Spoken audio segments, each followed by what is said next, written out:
Detik-detik ASN wanita nyaris tusuk rekannya di Puskesmas Prabu Mulih, awalnya tanya soal TPP. Seorang bendahara di Puskesmas Cambai Kota Prabu Mulih nyaris ditusuk oleh rekannya sendiri sesama aparatus sipil negara pada Rabu, 24 Desember 2025, sekitar pukul 13.35 waktu Indonesia Barat. Diketahui, ASN tersebut bernama Meti yang ternyata selama 3 bulan terakhir tidak masuk bekerja karena menjalani pengobatan gangguan mental. Aksi percobaan penusukan itu membuat geger seisi puskesmas dan para pegawai yang sebagian besar perempuan trauma dan ketakutan akibat ulah Meti. Tidak hanya membuat geger seisi kantor, rekaman CCTV aksi Meti kini tersebar luas di media sosial dan ramai mendapat komentar warganet. Dalam unggahan Instagram @prabumulisiru pada Rabu, 24 Desember 2025, menunjukkan detik-detik ketegangan di salah satu ruang kerja puskesmas tersebut. Awalnya, suasana tampak tenang hingga seorang wanita menggunakan baju dinas putih masuk ke dalam ruang dan akhirnya terjadi percekcokan. Wanita tersebut mendadak mengamuk membanting kursi plastik sambil menunjuk ke arah salah satu pegawai puskesmas dengan penuh amarah.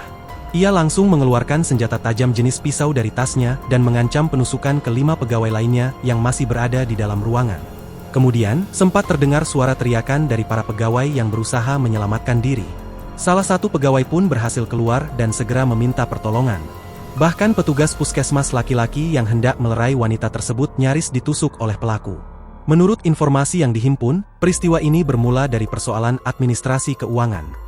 Hal itu diduga karena kekesalan pelaku terkait keterlambatan pembayaran tambahan penghasilan pegawai. Padahal menurut keterangan pihak bendahara, dana tersebut memang belum turun secara menyeluruh dari pusat. Unggahan tersebut menerangkan bahwa pelaku diduga memiliki riwayat gangguan kejiwaan dan sebelumnya pernah terlibat dalam kasus serupa. Sementara itu, pelaksana tugas Dinas Kesehatan Pemerintah Kota Prabu Mulih, Joko Listio, membenarkan kejadian percobaan penusukan dilakukan pegawainya terhadap bendahara puskesmas tersebut. Dapat kami klarifikasi jika yang bersangkutan itu bukan gangguan jiwa tapi gangguan mental. Dari kita selaku kepegawaian sudah kita nonaktifkan tugas dan tanggung jawabnya sejak 3 bulan lalu tapi bukan diberhentikan dari PNS. Kita nonaktifkan agar menjalani pengobatan sampai sembuh, ungkapnya kepada Tribun Sumsel.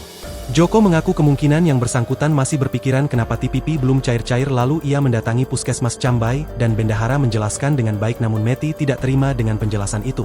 Namun Meti tidak percaya dan marah menuduh bendahara pembohong. Namanya juga sedang kena gangguan mental jadi wajar mudah tersinggung, jelasnya. Joko kemudian menjawab soal mengapa pelaku tidak diberhentikan dari posisinya sekarang.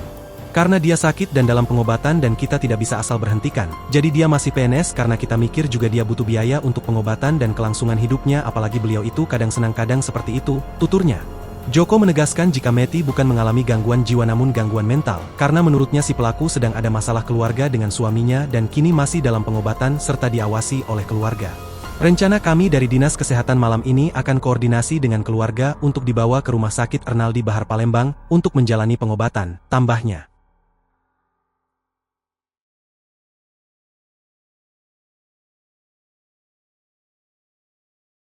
Download Tribun X sekarang. Menghadirkan lokal menjadi Indonesia.